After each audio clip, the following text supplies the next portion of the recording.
આપ સૌને મારા સાદર પ્રણામ. આપ સૌનું આપણી આ ચેનલમાં હાર્દિક સ્વાગત છે. આજે અધિક માસની કથામાં અધ્યાય 21મો પુરુષોત્તમની પૂજન વિધિ અને ભગવાને ભૂખ ભાંગી વાર્તા કરીશું. શ્રી ગણેશાય નમઃ. શ્રી વિષ્ણવે નમઃ. અધ્યાય 21મો. વાલ્મીકી કહે છે કે, હે રાજા, મેં તારા આગળ પુરુષોત્તમ માસનો વ્રતવિધિ કહી સંભળાવ્યો. હવે એનો પૂજા વિધિ કહું છું. સુવર્ણની પ્રતિમાને અગ્નિમાં તપાવ્યા પછી તેની પ્રાણ પ્રતિષ્ઠા કરવી જોઈએ. તે સિવાય તેમાં દેવતાનો વાસ થતો નથી. જમણા હાથથી પ્રતિમાના 2 ગાલનો સ્પર્શ કરવો. તે પછી તેમાં શ્રી પુરુષોત્તમ ભગવાનનું ધ્યાન કરવું. પવિત્ર બનીને ષોડશોપચારથી પૂજન કરી એ પ્રતિમા સામે હાથ જોડીને કહેવું, હે પ્રભો, મારે આપની પૂજા કરવી છે, આપ પધારો. ત્યાર પછી તેમને આસન આપવું, જળથી આચમની મૂકવી અને કહેવું કે પ્રભો, ગંગા અને યમુનાનું પવિત્ર જળ હું આપને આચમનમાં સમર્પું છું. ત્યાર પછી ઈચ્છાઓ પૂર્ણ થવાની ભાવના સાથે તેમને દૂધ, દહીં, ઘી, મધ અને સાકરથી સ્નાન કરાવી તીર્થના જળથી સ્નાન કરાવવું. સ્વચ્છ પિત્તાંબર અર્પણ કરવું. ચંદન, અક્ષત અને તુલસી સમર્પણ કરવા અને અબીલ તથા ગુલાલ આદિ સુગંધિત દ્રવ્યો ચડાવવા. પછી નંદનંદનને હું નમસ્કાર કરું છું એમ કહીને ધૂપ, નૈવેદ્ય, જળ, મુખવાસ આદિ ધરાવવા અને પછી પ્રતિમાના દરેક અંગ પર એક પુષ્પ ચડાવતા દરેક અંગની પૂજા કરવી અને કહેવું, હે દેવાધિદેવ, ઉત્તમ ફળની પ્રાપ્તિ માટે હું આપની પૂજા કરું છું, માટે મારા પર કૃપા કરો.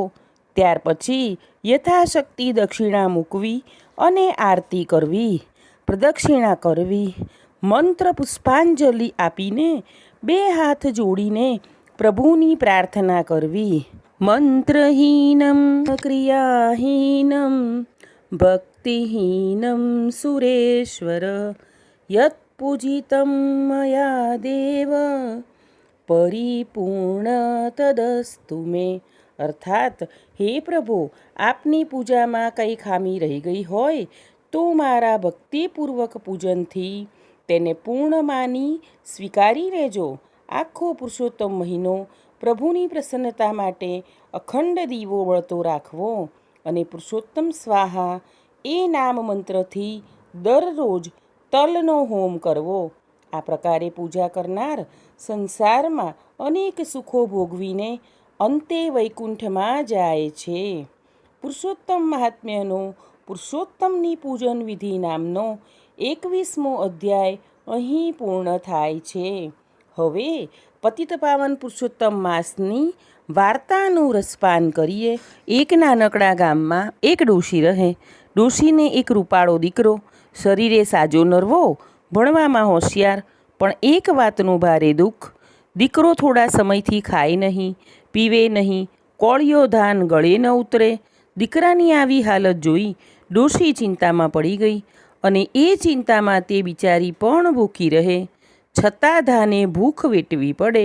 ખાધા પીધા વગર દીકરો દિવસે દિવસે દુબળો થતો જાય છે. વૈદ્ય હકીમને બતાવ્યું, પણ કાંઈ ફેર પડ્યો નહીં. ડોશી તો મંદિરના પગથિયા ઘસે, પથ્થર એટલા દેવ કરે, બધાય ભગવાનને એક જ આજીજી કરે કે મારા દીકરાને ખાતો કરો. એક દિવસ પ્રભુએ ડોશીની પ્રાર્થના સાંભળી. દીકરો ખાતો થઈ ગયો, પણ એવો ખાતો થઈ ગયો કે રાંધ્યું હોય એટલું બધું ખાઈ જાય. તપેલા ને કડાયા સાફ કરી દે, 10 માણસનું એકલો ખાઈ જાય તોય એની ભૂખ ના મટે. આખો દિવસ ખા જ કર્યા કરે. ડોશી તો મૂંઝાણી. દાણાની કોઠી ખાલી થઈ જવા માંડી. પાઈ કરીને બચાવેલા પૈસા વપરાઈ ગયા. ગમે તેટલું રાંધે તોય દીકરો ખાવું જ કરે. ડોશી તો પાછી દોડી ગઈ મંદિરમાં અને પ્રભુને વિનવા લાગી, હે પ્રભુ, આ નહોતો ખાતો ત્યારેય હું દુઃખી હતી અને આજે ખાય છે તો પણ દુઃખી છું. હવે આને અક્રાંત્યાની જેમ ખાતો બંધ કરો અને માફકસાર ખાય તેવું કરો. મંદિરનો પૂજારી બધો તાલ જોતો હતો. તે ઘણો જ્ઞાની હતો, વિદ્વાન હતો. ડોશીની મુસીબત જોઈ એણે સલાહ આપી, માજી, પુરુષોત્તમ માસ કાલથી શરૂ થાય છે. તમે પુરુષોત્તમ માસનું વ્રત કરો. દીકરાને પણ વ્રત કરવાનું કહો.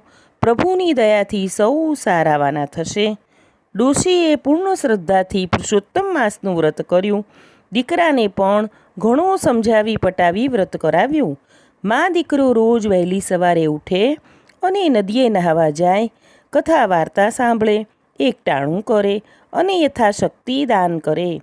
એમ પુરુષોત્તમ માસ પૂર્ણ થયો. ડોશીએ બ્રાહ્મણોને જમાડ્યા અને યથાશક્તિ દાન દક્ષિણા આપ્યા. એ વ્રતના પુણ્ય પ્રતાપે ડોશીના દીકરાની મૂઢતા નાશ પામી અને તેની બુદ્ધિમાં ચેતન આવ્યું અને તેનું ખાઉધરાપણું દૂર થયું. તે પ્રમાણસર ખાતો થયો. ત્યારે ડોશીને હૈયે નિરાંત થઈ. ડોશીએ કરુણાપૂર્ણ સ્વરે ભગવાન પુરુષોત્તમનો આભાર માન્યો. હે પૂર્ણ પુરુષોત્તમ પ્રભુ, તમે જેવા ડોશીને ફળ્યા એવા સૌને ફળજો.